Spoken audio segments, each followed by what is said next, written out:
We'll get to this story as protests on high school and college campuses continue. One Iowa lawmaker has a message for protesters. Suck it up.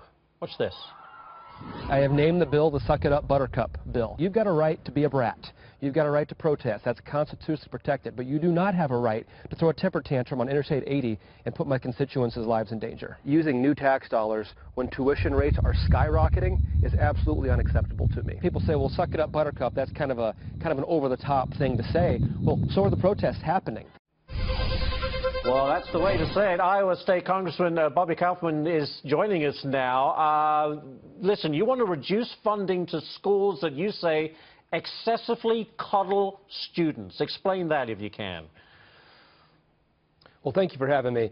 You know, one of the impetuses for this is that in Iowa, our tuition rates continue to raise and raise and raise, and we keep hearing as state legislators that they need more and more and more money. What I wanted to be sure of and what I'm trying to guard against is there all of a sudden being magical pots of money that can be used for things such as cry rooms, rooms that will be used to coddle people who are upset with the election. And to me, that's not doing a service to students who are going to be going out into adulthood. When you get your car broken down, when you have your kids sick, when you are late to work and you have to pick up a second job to pay the mortgage, you don't get to go to a cry room and be coddled. That's just life. And so I realize the bill is named something that might offend some people, but life offends people.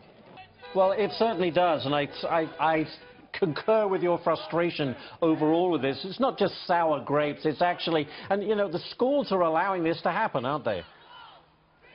Well, they're allowing it to happen. They're postponing exams or making exams voluntary. I mean, how fair is that to the people that are putting in the work to prepare for those exams? So you mentioned in the soundbite that we used, you mentioned I-80. You've actually had students go out and block the interstate. Is that right? Yeah, that's truly the source of my passion. I had constituents calling me.